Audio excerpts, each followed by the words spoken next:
बिस्मिल्लाहिर्रहमानिर्रहीम, अस्सलाम वालेकुम नाज़रीन। प्रोग्राम क्रॉसिंग लाइंस में खुशामदीद। मैं हूं यासिर रशीद। नाज़रीन, अमेरिका ने ईरान के खिलाफ अपनी फ़ज़ाई कार्रवाइयां मज़ीद तेज़ कर दी हैं और मंगल की शब मुसलसल 11वीं रात भी हमले जारी रहे। सदर ट्रंप ने यह धमकी भी दी है कि अगला हदफ मुमकिन तौर पर एक ज़ेर ज़मीन जौहरी कॉम्प्लेक्स हो सकता है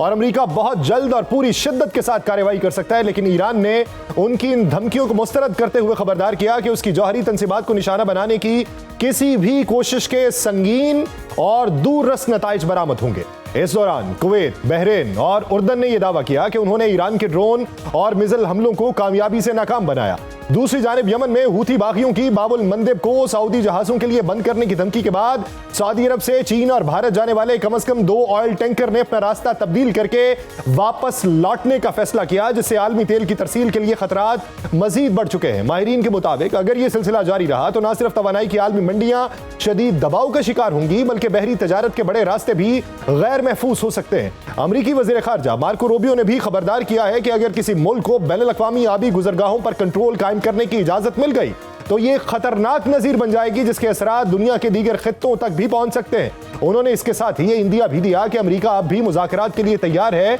लेकिन ईरान संजीदगी का मुजाहिरा नहीं कर रहा। पाकिस्तान ने भी दो टोक मौक़िफ़ इख्तियार करते हुए कहा कि सऊदी अरब के साथ तजारत करने वाले तजारती जहाजों को दी जाने वाली धमकियां नाकाबिले कबूल हैं और बैनुल-अक़वामी कानून की सरीहन खिलाफ वर्जी हैं। इस दौरान एक अहम पेशरफ्त यह हुई कि अमरीकी सदर ने सऊदी अरब के साथ एक अहम जौहरी मुआहिदे की मंजूरी दे दी है, जिसके तहत सऊदी अरब को अपने सिविलियन जौहरी प्रोग्राम के लिए यूरेनियम अफजूदगी की सलाहियत हासिल होने का इम्कान है। दूसरी जानिब ईरान अमरीका जंग को अब 5 माह होने को है। ट्रंप इंतजामिया के लिए इस जंग की लागत एक अहम चैलेंज के तौर पर उभरी है। अमरीकी वजीर जंग पीट हेग्सेथ के मुताबिक ईरान के साथ जारी जंग पर अब तक तकरीबन 37.5 अरब डॉलर खर्च चुके, जबकि पेंटागन ने मजीद 67 अरब डॉलर की मंजूरी तलब की। कांग्रेस में इस मामले पर शदीद इख्तलाफात हैं, जहां डेमोक्रेट अरकान इस इजाफी फंडिंग की मुखालिफत कर रहे हैं और इसे एक और तवील जंग की बुनियाद करार दे रहे हैं, जबकि बाज रिपब्लिकन अरकान ने भी अखराजात पर तहफ़्फ़ुज़ात का इजहार किया। इसके साथ ही अंदरूनी तौर पे सदर ट्रंप पे 3 अमरीकी फौजियों की हलाकत के बायस ईरान के खिलाफ शदीद रद्द-ए-अमल जाहिर करने के लिए दबाव बढ़ रहा है। लेकिन यह अमरीका के लिए आसान नहीं होगा, क्योंकि एक रिपोर्ट ये बताती है कि पेंटागन अहम इंटरसेप्टर मिसाइल की कमी की मुकम्मल तफसीलात व्हाइट हाउस से छुपा रहा है। बरतानवी और अमरीकी मीडिया की रिपोर्ट्स के मुताबिक टोमोहॉक और थार्ड जैसे अहम मिसाइल्स के जखायर ईरान के खिलाफ कार्रवाइयों के बाद तेजी से कम हुए। दादोशुमार ये बताते हैं कि अमेरिका और उसके इत्तहादी जंग के इब्तदाई 16 दिनों में ही 11,000 से ज्यादा हथियार इस्तेमाल कर चुके थे, जिसके बाद अंदाजा लगाया गया कि हम असलहा 1 माह के अंदर खत्म होने के करीब पहुंच सकता है। अमेरिका के ईरान पर हमले इब्तदाई तौर पर साहिली इलाकों तक महदूद थे, लेकिन जंगबंदी टूटने के बाद कार्रवाइयां ईरान के अंदरूनी इलाकों तक फैल गईं और आबनाए हरमुज को खुला रखने के लिए अमेरिका को जंग का दायरा मजीद बढ़ाना पड़ा। लेकिन मिसाइल की कमी इस हिकमत अमली पर अमल में रुकावट बनी हुई है। इस दौरान ईरान में सदर मसूद पेशकियान ने यह इंकशाफ किया कि रहबर आला सैयद मुज्तबा खामनाई तक रसाई में इजाफा हुआ है और वो उन चंद अफराद में शामिल हैं जिन्होंने हालिया दिनों में उनसे मुलाकात की। उन्होंने इंकशाफ किया कि एक इजलास में तकरीबन 2.5 घंटे तवील गुफ्तगू हुई, लेकिन उन्होंने उस मुलाकात की तफसील नहीं बताई। यह बयान एक ऐसे वक्त सामने आया जब मुज्तबा खामनाई मंजर आम से गायब हैं और उनकी जानिब से सिर्फ तहरीरी पैगामात ही जारी किए जा रहे हैं, जिससे क़यादत और पॉलिसी साजी के अमल पर सवालात उठ रहे हैं। यूं एक तरफ अमेरिका के अंदर जंगी तैयारियों और मालूमात की शफाफियत पर सवालात है, तो दूसरी जानिब ईरान में क़यादत, बयानिए और मुज़ाकरात के हवाले से इबहम है, जो खित्ते में जारी कशीदगी को मज़ीद बना रहा है। इस पूरे मंजरनामे में बात करेंगे। हमें ज्वाइन किया है माहिर बैनुल-अक़वामी अमूर मंसूर जाफर साहब ने। मंसूर साहब, बहुत शुक्रिया आपके वक्त का। मंसूर साहब, इस वक्त जो अंदरूनी सूरत हाल अमेरिका में बिलखुसूस पैदा हो चुकी है, जहां पर जंग के हवाले से मजीद बजट तलब किया जा रहा है और मिसाइल की कमी के खदशात जो है वो मंजर आम पे आ रहे हैं, आप क्या समझते हैं कि ये जंग किस हद तक सूदमंद रहेगी और किस हद तक अमेरिका इसको तवालत दे सकता है? जी, बहुत शुक्रिया जी। जहां तक तो इस वक्त अमरीकी अस्करी कुव्वत का और ख़ासतौर पे उनके अज़ाइम का ताल्लुक है, वो ज़ुबानी जमा खर्च की हद तक तो आपको आसमान और ज़मीन के कलाबे मिलाते हुए दिखाई दे रही है, लेकिन ज़मीन पे कोई ऐसा कंक्रीट प्रूफ वो अपने टैक्स पेयर्स को आज तक नहीं साबित कर सके, नहीं दे सके कि जिसके नतीजे में वो दिखा सकें कि उन्होंने ईरान की जो लेंथ एंड ब्रेड्थ को जो है जिस अंदाज से हिट किया है, शुमार जुनूब तक हमले किए हैं, उनके सिविल इंफ्रास्ट्रक्चर की जो तबाही और बर्बादी फेरी है, उसमें ना तो वो ह्यूमन लॉस और ना ही मटेरियल लॉस जो इस वक्त तो वीडियोस जारी कर रहे हैं, अगर आप उसका क्रिटिकली एनालिसिस करें, खासतौर पे एक उस एंगल से कि जिस अंदाज से वो बनाई गई है, तो जो इस वक्त उन्होंने जनूबी इलाकों को हिट किया है, बिलखुसूस आपने होर्मुज़ के आसपास के इलाके, उसमें कोई सब्सटेंशियल डैमेज पहुंचाने वाले वो तमाम वीडियोस नहीं दिखाई देते। वो ठीक है, एक मिसाइल फायर करते हैं, एक किसी टारगेट को हिट करते हैं, लेकिन वो टारगेट ऐसा नहीं है जिसको आइडेंटिफाई कर सकते हो कि ये कौन सी ऐसी चीज थी। इसी तरीके से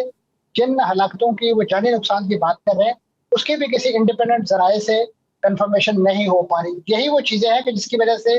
इस जंग के जिसे कहना चाहिए नॉन प्रोडक्टिव होने के हवाले से इस वक्त अमरीकी रायनामा में बहुत सारी चिमगोइयां हो रही हैं। न सिर्फ अमरीकी रायनामा बल्कि उनके जो पॉलिसी साझेदारे हैं कांग्रेस के अंदर, डेमोक्रेट्स, इवन उनके अपने सफों के रिपब्लिकन जो है वो इस पर सवाल उठा रहे हैं। अब उन्होंने जो 67 बिलियन डॉलर्स की जो मजीद फंडिंग मांगी है इस जंग को सपोर्ट करने के लिए, वो मैं समझता हूँ बड़ा अपहिल टास्क है, क्योंकि इससे पहले जिस तरीके से वो जंग में जो स्पेंडिंग है वो ऑन क्रेडिट कार्ड करते रहे और मिलिट्री क्रेडिट कार्ड करते रहे, अब जाहिर है उसका हिसाब किताब भी उन्होंने देना है। ये तो कांग्रेस ने उन्हें बेल आउट कर दिया था कि ठीक है, वो जो उनको एक सैंक्शन चाहिए थी, उसके बाद उन्होंने उस जंग का दायरा नहीं बढ़ाया तो वो बच गए हैं। लेकिन आने वाले दिनों में यकीन उन्होंने इसका हिसाब देना है, और इस वक्त उनके पास हिसाब देने के लिए कुछ नहीं है। यही वजह है कि इस वक्त वो ऐसा रेटोरिक बिल्ड कर रहे हैं कि जिसके नतीजे में वो दोबारा से ईरान का वो न्यूक्लियर इशू को जिसको वो खुद बैक बर्नर पे रख चुके थे, किस्सा परिना बना चुके थे, अब एक बार फिर से उन्हें याद आ गया कि नतंज में शायद कोई ऐसा ज़ेरे ज़मीन मौजूद है। लेकिन सर अगर दूसरे मंजरनामे से देखा जाए, जिस तरीके से टोमोहॉक और थार्ड मिसाइल की बात हो रही है, एक हमलावर है, एक डिफेंस सिस्टम है, उसके अगर कमी वाकई हो रही है और जिस तरह की पेशीन गोइयां खदशात का इजहार है कि उसका जखीरा तो 1 महीने से भी कम है, अगर उसी तादाद में मजीद बरसाए जाते रहे तो फिर अमेरिका किस हद तक मुतहम्मिल हो सकता है इस जंग को तवालत देने का। दूसरी बात ये कि अगर वो अब टेबल के ऊपर आता है तो टेबल पे आके वो ईरान को क्या दे सकता है जिससे उसकी साख फिर बच सके, क्योंकि माजी करीब में हुआ MOU जो है उस पे तो एतराजात अमेरिका के ऊपर ही उठाए गए थे कि आपने तो सब कुछ थाल के अंदर रख के ईरान के सामने पेश कर दिया। तो अब की बार चीजें ट्विस्ट क्या हो सकती हैं? देखिए, इस बार नेगोशिएशन जब दोबारा रिज्यूम होती है तो उसमें इस वक्त ईरान को तो प्रैक्टिकली तो कुछ भी नहीं मिला। यानी आबनाए हुर्मुज़ के हवाले से जो बातें इस वक्त ना ईरान ने पूरे किए हैं, खासतौर पे इस वक्त जो बातें की जा रही हैं ईरान के ज़िमन में या ईरान के हवाले से कि इस पूरे कज़िये के अंदर जो उनको इमदाद मिलनी थी या उनके जो असासाजात की वागुजारी होनी थी वो अभी तक नहीं हो पाई। वो ऐलानात के ऐलानात ही हैं। तो ऐसी सूरत में ईरान को तो यानी जिसे कहना चाहिए को पीनट्स भी नहीं मिले इस पूरे मफाहमती यादाश्त पर एग्रीमेंट के हवाले से। लिहाजा उनके मुल्क के अंदर जो शोर शराबा है वो तो यकीनन इस बिना पर है कि डोनाल्ड ट्रंप साहब ने जो बयानिया वहां खड़ा था या बनाया था वो ऐसे ही था कि जैसे 4 दिनों के अंदर ये सब कुछ मलियामेट करके तो उसके बाद वहाँ रिजीम चेंज और अपना मनपसंद वहाँ पे कैंडिडेट लॉन्च करके फतह के शादियाने बजाते हुए वापस आ जाएंगे। तो जमीन पे तो कोई ऐसी चीज दिखाई नहीं देती है। और ऐसे में मैं समझता हूँ इस वक्त जो बड़ी खतरनाक डेवलपमेंट है ये जो न्यूक्स वाला इशू दोबारा उठाने का, और खासतौर पे एक ऐसे तनाजुर में कि जिसका आपने अपने इंट्रो में भी जिक्र किया कि इस वक्त सऊदी अरब को यूरेनियम अफजुदा करने के हवाले से सिविलियन मकासद की उसको डोनाल्ड ट्रंप साहब इजाजत देने के लिए तैयार हो गए। तो ऐसे में उनके पास कौन सा ऐसा अखलाकी और कानूनी जवाब है जिसके तहत वो ईरान को यूरेनियम अफजुदगी के हवाले से रोक सकेंगे, और खासतौर पर उन्हीं सिविल मकासद के लिए कि जिसके लिए वो सऊदी अरब के लिए ये रेड लाइन जो है वो खोलने के लिए तैयार है। तो खुद उनका जो एक्शन और उनकी जो थॉट का जो फर्क है, और खासतौर पर ये जो dichotomy of action and thought जो है, ये बुनियादी तौर पे उन्हें ऐसे कटहरे में ला के खड़ा कर रही है कि जिसके बाद मैं समझता हूँ ईरान का केस जो है कम से कम जौहरी उनकी जो डिमांड के हवाले से मजीद मजबूत हो जाएगा। इस मौके पे उनको कम से कम ये सऊदी अरब वाला जो इशू है पर नहीं छेड़ना चाहिए था। अगरचे माजी में आप सर क्या समझते हैं कि क्या ये सिर्फ सऊदीया को इजाजत दी जा रही है? पहली बात ये कि क्या ये मॉडल पेश किया जा रहा है? माजी की बात तो है कि अमेरिका से सऊदीया ने जो ये है बातचीत की थी, लेकिन मौजूदा हालात में क्या सऊदीया की इंटेंशंस ये हैं, और अगर हैं सऊदीया को इजाज़त दी जाती है तो खित्ते में दीगर ममालिक जो हैं वो भी जौहरी दौड़ के अंदर जो है हिस्सा लेने की कोशिश करेंगे? जी यकीनन यही मैं अर्ज कर रहा हूँ कि इस वक्त दो मुल्कों के दरमियान जो ये कम से कम एक जंग शुरू होगी जौहरी जो भी सिविल मकासद के हवाले से अपनी टेक्नोलॉजी को डेवलप करने की, वो दो तो इस वक्त सरदस्त मौजूद हैं, और यकीनन खित्ते के दूसरे ममालिक भी इस दौड़ के अंदर शामिल हो सकते हैं, क्योंकि जो टेक्नोलॉजी और वसाइल हैं वो उनके यहाँ भी मैसर हैं और उनको भी इस नौयत की चीज़ जो है वो अपने सिविल मकासद के लिए उसको एक एज एन आर्गुमेंट पेश कर सकते हैं। मैं समझता हूँ कि इस वक्त एक बेवक्त की रागनी डोनाल्ड ट्रंप साहब ने ओपन की है, सिर्फ और सिर्फ अमेरिका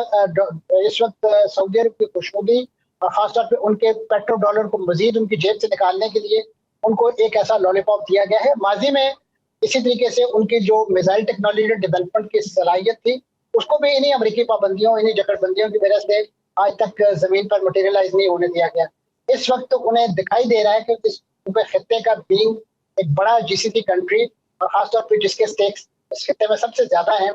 तो उनको अगर किसी तरीके से वो मूव कर लें और अपना हमनवा बना लें तो शायद वो इस पूरी जंग के हवाले से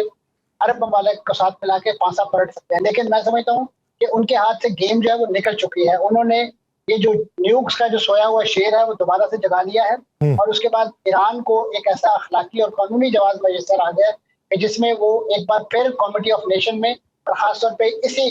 जो मफाहमती यादाश्त के हवाले से अगर कोई इसकी रिवीजन होती है या एक नई इस पर कोई बातचीत होती है तो उसमें इस नुक्ते को भी शामिल कर सकते हैं कि हमें इस हक से कैसे रोका जा सकता है जबकि खित्ते के अंदर दीगर हमारे जो कम्पिटिटर्स हैं या खासतौर पे इस वक्त सऊदी अरब जैसा मुल्क है उसको ये इजाजत दी जा रही है। तो ये मैं समझता हूँ इस वक्त हकीकी मानों में एक बहुत बड़ा चैलेंज है और इस चैलेंज को डोनाल्ड ट्रंप साहब किस तरीके से निपटेंगे आने वाले दिनों में, यकीनन ये तो अभी इस पर कुछ प्रयास आ रही है। अच्छा मंसूर साहब ये बताइए कि अभी जो सूरत हाल है उस पे जो जेर ज़मीन जौहरी प्रोग्राम या यूरेनियम अफजूदा जो रखा हुआ है जिसका इशारा कोहे कलिंग की तरफ जा रहा है कि वहाँ पे वो 150 फीट जेर ज़मीन लेके जाएंगे या वो उस जैसा मंसूबा बना रहे हैं। सेटेलाइट तस्वीर कुछ ये बताती हैं कि उसके दाखिली और ख़ारजी रास्ते कुछ बंद कर दिए गए हैं, कुछ बंद किए जा रहे हैं या पार्शली खोले हुए हैं और वहाँ पे कोई एक्टिविटी चल रही है और उसको ईरानी उस सतह तक लेके जाते हैं जहाँ पे बंकर बस्टर बम जो हैं वो काबिल अमल ना रहे। अगर ऐसा कोई अमल अमेरिका की जानिब से होता है तो फिर उसका रिएक्शन किस तरीके से देखने में आएगा? अब आप देखिए कि इस पूरी जो इन्फॉर्मेशन अगरचे इसको थोड़ा सा एम्पेरिकल एविडेंस इस सिलसिले में मौजूद है सैटेलाइट इमेजेस की सूरत में, लेकिन मैं समझता हूँ जो बेसिक इन्फॉर्मेशन और इस ट्रक की बत्ती के पीछे अगर किसी ने लगाया है तो खुद इसराइली इंटेलिजेंस ने लगाया है। ये उन्हीं की मैं समझता हूँ एक दुर्फितनी है कि जिसके नतीजे में उन्होंने अमेरिका को इस तरफ लगाया है और उनको इंगेज किया है कि किसी तरीके से वो ईरान के अंदर जितनी तबाही फैला सकते हैं जौहरी तवानाई के इन ज़खायर के हवाले से फैलाएं। लेकिन मैं समझता हूँ कि ईरान की जो वार्निंग है इस पूरे कज़िये के हवाले से वो भी नविश्ता दीवार है, दुनिया के सामने है। ईरान ने इस बारे में जो सख्त रद्दअमल के हवाले से ऐलानात किए हैं उनको यकीनन उनके पास इस वक्त जो फर्स्ट एंड फॉरमोस्ट ऑप्शन मौजूद है वो अपनी जंग को हॉरिजेंटली जिस तरीके से उन्होंने अक्रॉस द बोर्ड फैला दिया है जिसमें इस वक्त जीसीसी कंट्रीज के साथ शाम भी शामिल कर लिया गया है, उर्दन को भी शामिल कर लिया गया है, तो इसमें वो जिस बड़े अंदाज से मैं समझता हूँ रद्दअमल का इजहार करेंगे तो वो शायद अमेरिका के लिए और खित्ते के मामले उसके मुतहम्मिल नहीं हो सकते। दर खाना अंदरून खाना इस वक्त जीसीसी कंट्रीज भी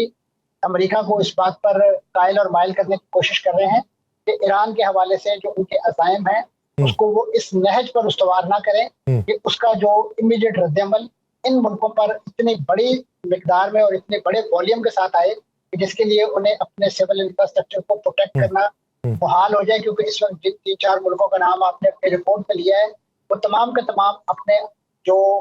डिसैलिनेशन प्लांट से लेके अपने तेल के कुओं तक जो है उसको निशाना बनने की शिकायत कर चुके हैं और उसमें अक़वाम मुत्तहिदा के प्लेटफॉर्म तक जो है वो दरवाज़ा खटका चुके हैं। तो ऐसे में मैं समझता हूँ कि इस जंग का जो खास तौर पर फैलाव है उसके हवाले से इस वक्त ईरान के पास जो भी पोटेंशियल मौजूद है उसको वो फुली एग्जॉस्ट कर रहे हैं, कंज्यूम कर रहे हैं। उसके नताइज क्या निकलते हैं इसके बारे में कहना मैं समझता हूँ इस वक्त पॉसिबल नहीं है, लेकिन जिस तरीके से पूरे खित्ते को और बिलखुसूस इसमें जो नए महाज चाहे वो बाबुल मंदब की सूरत में है और बिलखुसूस इस वक्त जो हुसियों ने अपनी कार्रवाइयाँ सऊदी अरब के खिलाफ कर रखी है और उनकी जो सिविल नौयत की जो ट्रांसपोर्टेशन है, बहरी नकलो हमल है जिसमें ट्रेड के जहाज हैं, टेल टैंकर्स हैं, उनको जिस अंदाज से मुतबादल रूट से अख्तियार करने पर मजबूर किया जा रहा है। मैं समझता हूँ ये एक ऐसा जिसे कहना चाहिए ये इतना कॉस्टली बिजनेस बन जाएगा ये तेल की तफसील जो सऊदी अरब जैसा और यूएई जैसा मुतमक्कल मुल्क जो है बावसीला मुल्क जो है वो शायद लॉन्ग टर्म बेसिस पे इसको सस्टेन ना कर सके। लिहाजा लोगों को और इस पूरे कजिए को बैक टू स्क्वायर वन आना होगा। आप नए हुर्मुज़ को सिक्योर बनाना होगा ठीक। और उस ज़मन में मैं समझता हूँ ईरान को अपनी वो जिम्मेदारियां जो उसने मुफाहमती यादाश्त की सूरत में कमिट कर रखी है कि वो तकरीबन इस मुफाहमती मुद्दत की जो 60 दिन की मुद्दत है उस दौरान इस पर किसी किस्म का कोई कंट्रोल, किसी किस्म का कोई टैरिफ जो है वो चार्ज नहीं करेगा और यहाँ स्मूथ सेलिंग को इंश्योर करेगा। लेकिन बॉर्डर्स को टेस्ट करने के लिए और ईरान की जो फ्यूचर कैपेबिलिटीज हैं उसको असेस करने के लिए अमेरिका जिस तरीके से ओमान की साइड से कुछ जहाज़ों को गुजारने के लिए एफर्ट्स करता रहा है, वो चीज़ें काउंटर प्रोडक्टिव साबित हुई हैं। वो चीज़ें काउंटर प्रोडक्टिव साबित होती रहेंगी। तो इसी वजह से सूरत हाल इस नहज तक पहुंची हुई है कि हर फरीक को अपना अपना किरदार अदा करना है। बसूरत दीगर इसका नुकसान जो है वो बड़े पैमाने पर इस हद तक आएगा कि कोई बर्दाश्त नहीं कर पाएगा। बहुत शुक्रिया।